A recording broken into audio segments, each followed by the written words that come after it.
You need to say it. The word no. Your mind knows it. Your exhausted body certainly knows it. But when the moment comes, the words get stuck in your throat, trapped by a lifetime of learning that your value, your safety, lies in your yes. What if you had a script? A set of pre-written, guilt-free, battle-tested lines you could use in any situation. You believe that saying no is selfish. The truth is, a yes that comes from a place of resentment, obligation, and exhaustion is the most selfish yes you can give. It is dishonest. It pollutes the relationship. A clean, honest no is an act of respect for both yourself and the other person. Today, we move from insight to action. This is the practical culmination of all our inner work. First, we will reframe the act of refusal, not as rejection, but as a sacred act of self-preservation.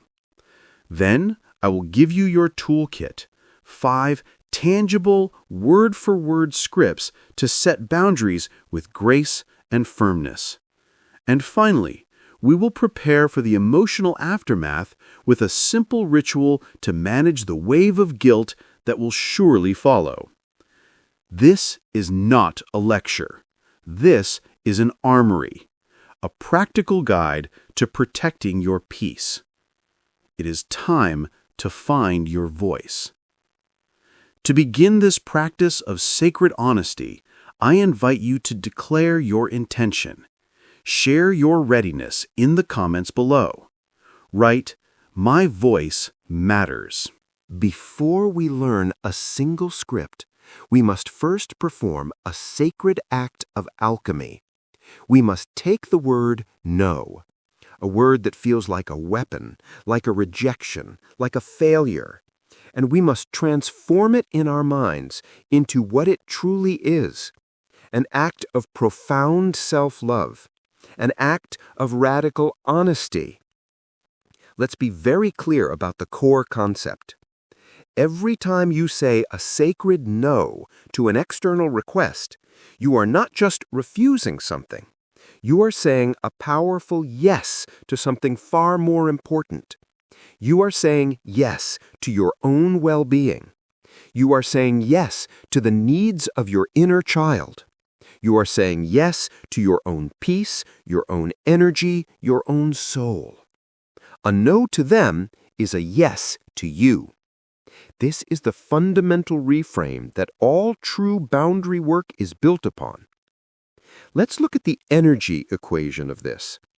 When you say a resentful yes, a yes that comes from a place of obligation or fear, you are making a massive withdrawal from your psychic bank account. But the cost is even higher. You are also polluting the relationship with the toxic energy of dishonesty. The other person may have gotten what they wanted in the moment, but they have also received the unspoken message of your resentment. This is not kindness. It is a slow poison. A clean, honest, and compassionate no, on the other hand, is a deposit into your psychic bank account. And it is an act of profound respect for the relationship. You are treating the other person as a capable adult who can handle a moment of disappointment. You are trusting them with the truth. This is the foundation of authentic connection. Let's imagine Chloe, our nurse. A colleague asks her to cover a shift on her only day off that week. The old Chloe, operating from the fear of the inner child, would have felt that immediate panic.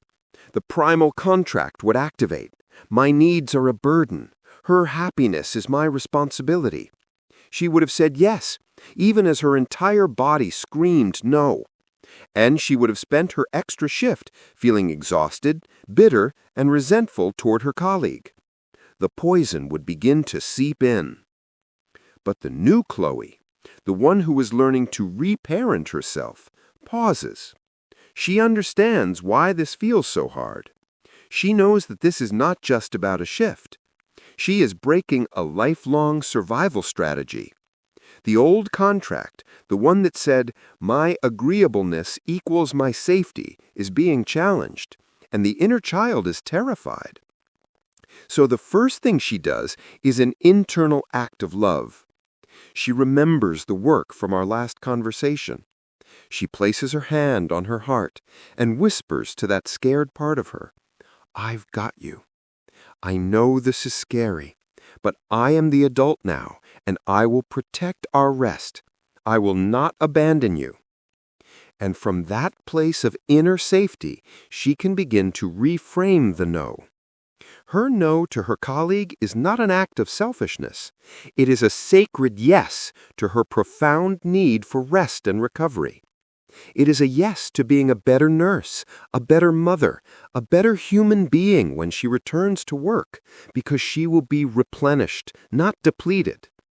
Her no is actually a gift to everyone, including the colleague she is refusing. It is a gift of her future, more present self. This is the deep internal work you must do before you even open your mouth. You must align yourself with the sacredness of your own yes, the yes to your well-being. The no is simply the vehicle that protects that yes.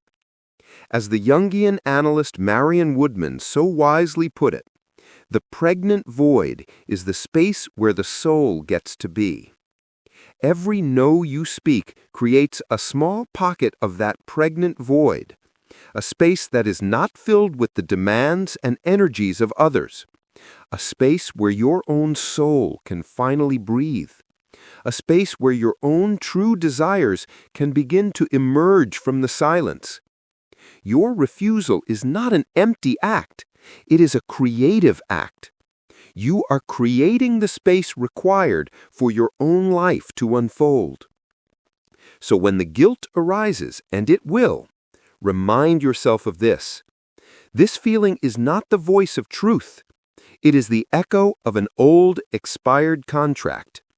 It is the withdrawal symptom from a lifelong addiction to the approval of others. And your freedom lies on the other side of that discomfort. Before we learn the scripts, before we learn the words to say to others, we must first be clear on the words we say to ourselves. The word is not selfish. The word is sovereign. The word is not mean. The word is honest. The word is not rejection. The word is protection. This is the art of the sacred no. It begins not on your lips, but in your soul. It is the ultimate act of shadow work, bringing the exiled need for self-preservation out of the darkness and into the light of your conscious, loving awareness. Now, and only now, are we ready for the toolkit. To know that your no is sacred is one thing. To have the words to speak it in a moment of pressure is another thing entirely. This is where we move from the why to the how. I am going to give you your boundary-setting toolkit. 5 simple, elegant, and powerful scripts that you can learn, practice, and use in almost any situation. These are not words of aggression. They are words of sovereignty.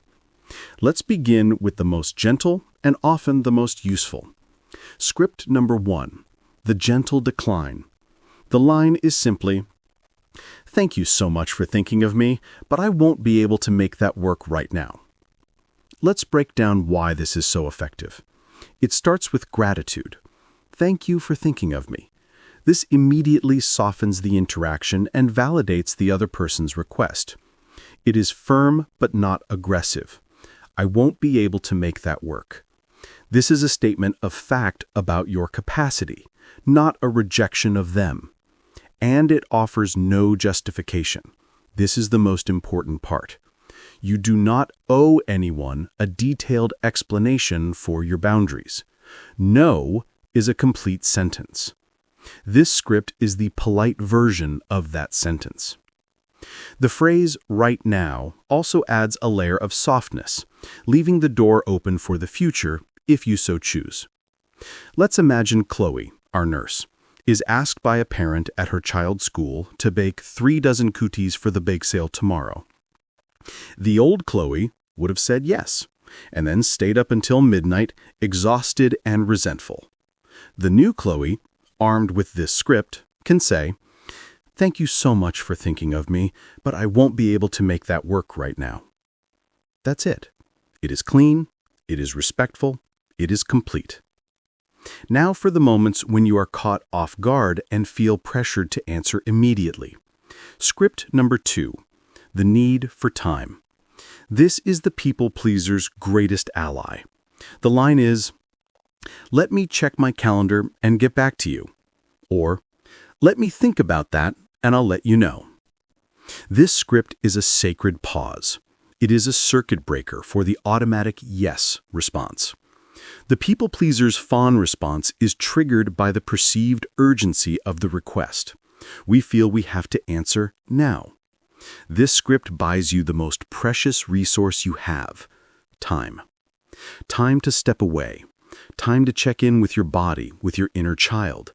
Time to ask yourself, do I actually have the energy for this? Do I want to do this? It gives you space to prepare your gentle decline if that is what your soul needs. It moves you from a place of panicked reaction to a place of conscious response. Okay, but what if the situation requires a clearer explanation? Script number 3, the clear no with a reason, which is optional. The line is, "I can't take that on right now because I'm focusing on your priority." This script should be used with people you trust, in relationships where you feel safe enough to be a little more transparent. The key here is that your reason is not an excuse. It is a statement of your own priorities. You are not saying, "I'm sorry, I have a fake doctor's appointment." You are saying, "My energy is currently dedicated to this other important thing." For Chloe, when her colleague asks her to cover a shift, she could say, "I can't take that on right now because that's my only day off this week and I need to focus on my rest." Notice the power in this. She is not making the colleague wrong for asking. She is simply stating the truth of her own needs. It does not say, "You are not important." It says, "I am important too." But what if you do want to help, but the request is too big? Script number 4, the yes but boundary, also known as the counteroffer. The line is, "I can't do the big request, but what I can do is the smaller, manageable thing." This script is brilliant because it keeps you in a position of power and generosity, but on your own terms. It honors your own limits while still offering support. When the school parent asks Chloe for 3 dozen cookies by tomorrow, she could say, "I can't bake 3 dozen cookies by tomorrow, but I can pick up a box of store-bought cookies and drop them off in the morning." Or, "I can't help with the bake sale this week, but I can volunteer for an hour at the book fair next month." You are not a passive victim of their request. You are an active participant in the solution in a way that also honors your own psychic bank account. And finally, the one we all dread. What do you do when someone will not take no for an answer? When they push and plead and try to guilt you? This is when you need the final and most powerful script, the unwavering no. This is also known as the broken record technique. After they push back, you calmly and kindly repeat your boundary. The line is, "I understand this is important to you, but my answer is still no." Let's see it in action. Chloe's colleague says, "Oh, please, I'm desperate. Can't you just cover this one shift?" Chloe takes a breath. She does not need to get angry. She does not need to defend herself. She just says, "I understand you're in a tough spot, but my answer is still no." The colleague might push again, "But you're always so helpful." Chloe stays calm. She stays centered. "I appreciate that, but I need to protect my day off." The answer is no. There is no new information. There is no argument to be had. You are not a door to be pushed open. You are a mountain, calm, centered, unmoving. This technique is not rude, it is clear. And clarity is kindness. You are teaching people through your calm consistency that your boundaries are real and are to be respected. This is how you build a reputation not as nice, but as a person who is kind and also powerful. You have the scripts, you have the words, but as any seasoned practitioner of this work will tell you, speaking the boundary is only half the battle. The other half, the harder half, is surviving the emotional storm that comes after. I call it the guilt hangover. It's that awful, shaky feeling that washes over you minutes or hours after you've said no. The voice of the inner critic, which was quiet when you were feeling strong, now comes back with a vengeance. You were so selfish. You hurt their feelings. A good person would have said yes. You start replaying the conversation in your head, obsessing over your tone, convinced you were cruel. And you feel that powerful, almost irresistible urge to go back and fix it, to apologize, to take back your no, to make everything okay again. This is the most dangerous moment. This is where most of our progress can be undone. So, we must be prepared. We need a ritual for the moments before and a survival kit for the moments after. Let's call this the pre- and post-boundary ritual. The pre-boundary ritual is about grounding yourself before you even enter the conversation. If you know you are about to have a difficult conversation where you will need to set a boundary, take 2 minutes beforehand. Go to the bathroom, step outside, sit in your car, and practice the inner check-in we learned. Place a hand on your heart. Connect with that young, vulnerable part of you who is terrified of conflict, and make a promise to her. Whisper to her internally, I am about to do something a little scary, but I am doing this to protect you, to protect our peace. I am the adult, and I will keep you safe. I will not abandon you. This simple act of inner alignment is like putting on your emotional armor before you walk onto the battlefield. It reminds you why you are doing this. You are not doing it to be difficult. You are doing it as an act of profound love and protection for the most tender part of your soul. Now, for the aftermath, the post-boundary ritual. You've done it. You've said your sacred no. And now, the guilt hangover is hitting you like a tidal wave. What do? The first thing you must do is nothing.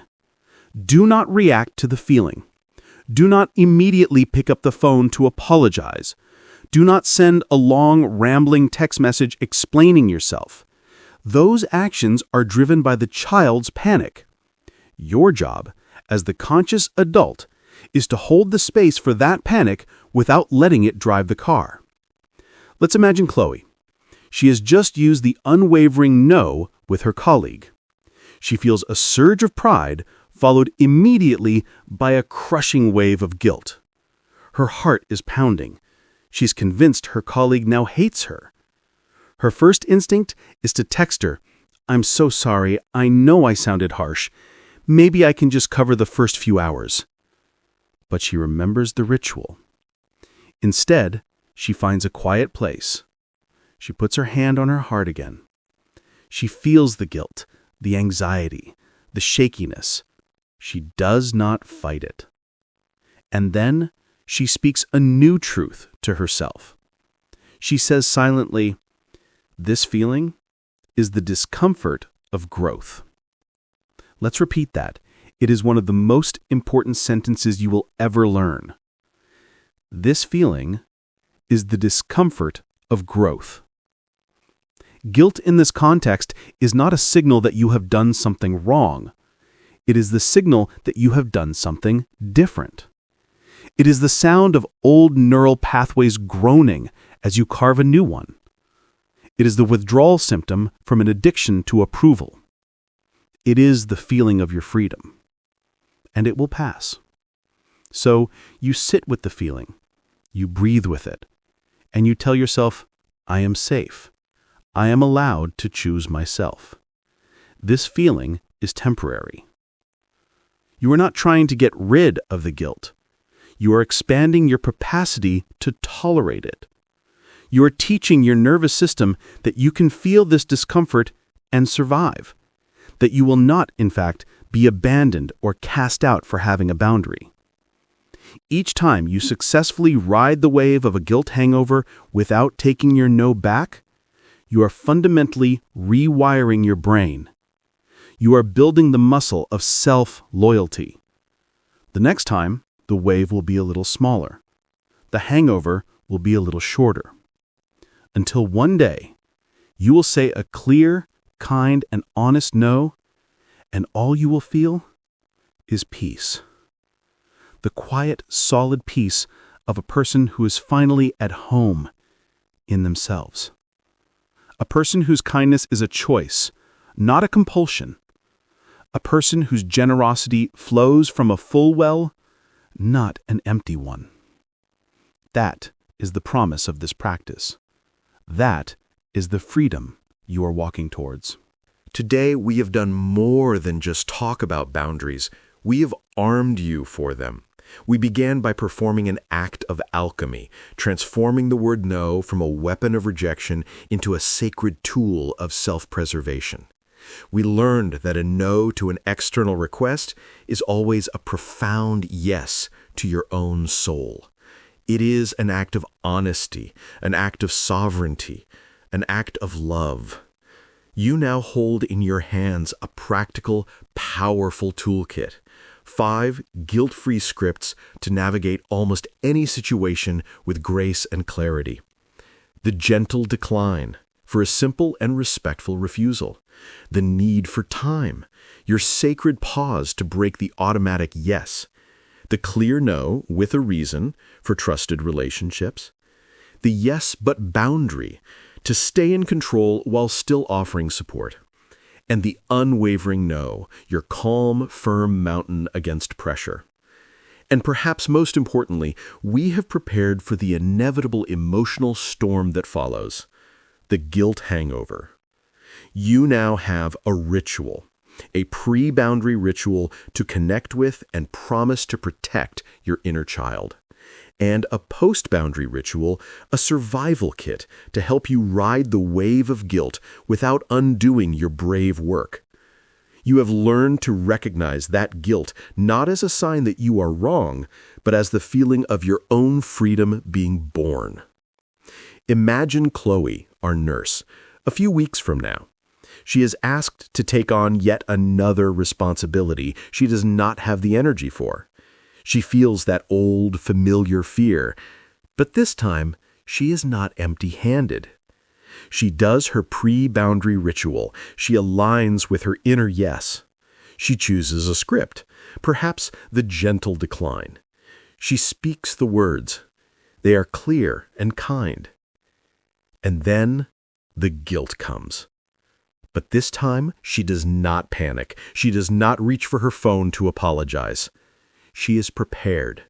She puts a hand on her heart, she breathes, and she whispers to herself, this feeling is the discomfort of growth. I am safe. And she stays with the feeling until the wave passes. She has not just set a boundary, she has held a boundary. She has survived the storm, and on the other side is a new kind of peace. This is the practice. This is the path. It is not about becoming a person who always says no. It is about becoming a person whose yes is a true, wholehearted gift, not a resentful obligation. It is about reclaiming your energy, your peace, and your power to choose. But as we have acknowledged, surviving that guilt hangover is a skill in itself. It can be so intense, so overwhelming, that it can feel like a genuine crisis. What is the anatomy of that guilt? What are the specific voices that fuel it? And what are the most powerful, in-the-moment tools, both for the body and the mind, that we can use to survive it without giving in? That is the deep, practical work we must do next. We must build your comprehensive guilt hangover survival kit. And that is the essential conversation we will have next time. For this week, your invitation is not to change your entire life. It is to find one small, low-stakes opportunity to practice. Perhaps it's saying no to a second helping of dessert. Perhaps it's letting a call go to voicemail when you need quiet. Perhaps it's using the need for time when a friend asks for a favor. Just one small act of practice. To make this intention real, I invite you to share your first step. Which of the 5 scripts feels the most accessible, the most ready for you to try? The gentle decline? The need for time? Share your choice in the comments below. By sharing, you are not just writing a comment. You are turning an intention into a plan. And you are joining a community of others who are also bravely finding their sacred voice.